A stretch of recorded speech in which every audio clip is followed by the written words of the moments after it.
Para pemungut cukai dan orang-orang berdosa biasanya datang kepada Yesus untuk mendengarkan Dia. Maka bersungut-sungutlah orang-orang Farisi dan ahli-ahli Taurat. Katanya, Ia menerima orang-orang berdosa dan makan bersama-sama dengan mereka. lalu Ia mengatakan perumpamaan ini kepada mereka.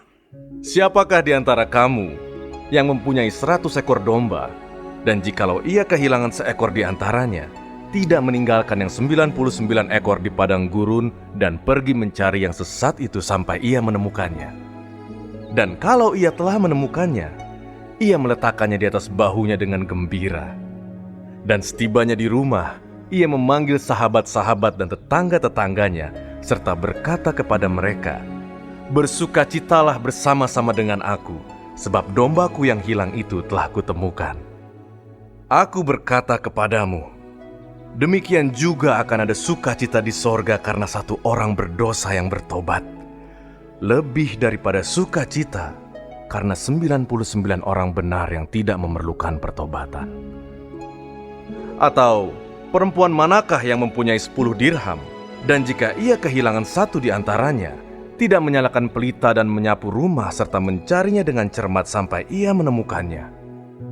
Dan kalau ia telah menemukannya, ia memanggil sahabat-sahabat dan tetangga-tetangganya, serta berkata, "Bersukacitalah bersama-sama dengan aku, sebab dirhamku yang hilang itu telah kutemukan." Aku berkata kepadamu, demikian juga akan ada sukacita pada malaikat-malaikat Allah, karena satu orang berdosa yang bertobat. Yesus berkata lagi, Ada seorang mempunyai 2 anak laki-laki.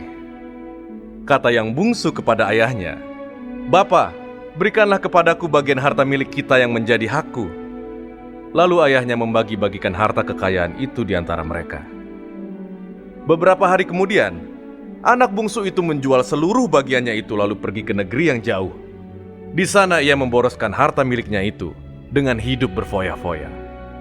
Setelah dihabiskannya semuanya, timbullah bencana kelaparan di dalam negeri itu, dan ia pun mulai melarat. Lalu ia pergi dan bekerja pada seorang majikan di negeri itu. Orang itu menyuruhnya ke ladang untuk menjaga babinya. Lalu ia ingin mengisi perutnya dengan ampas yang menjadi makanan babi itu, tetapi tidak seorang pun yang memberikannya kepadanya. Lalu ia menyadari keadaannya.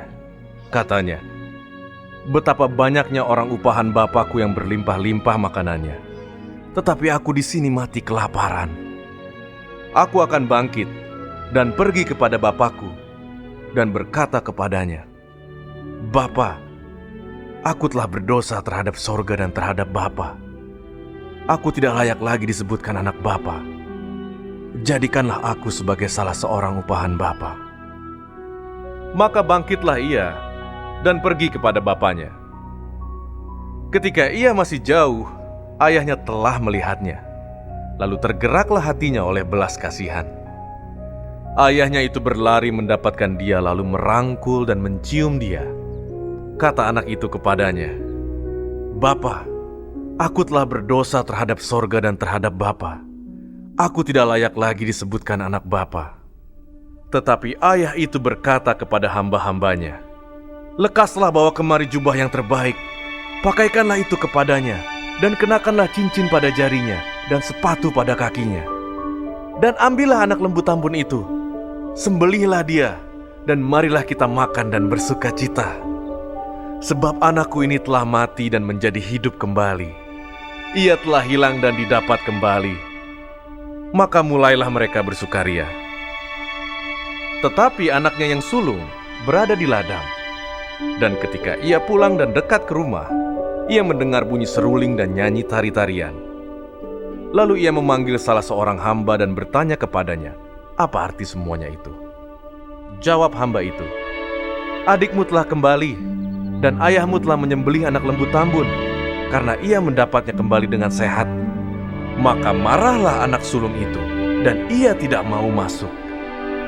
Lalu ayahnya keluar dan berbicara dengan dia.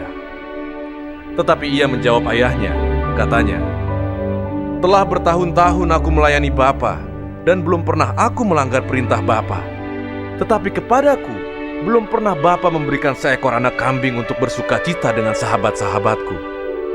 Tetapi baru saja datang anak Bapa yang telah memboroskan harta kekayaan Bapa bersama-sama dengan pelacur-pelacur, maka Bapa menyembelih anak lembu tambun itu untuk dia. Kata ayahnya kepadanya, "Anakku, engkau selalu bersama-sama dengan aku, dan segala kepunyaanku adalah kepunyaanmu.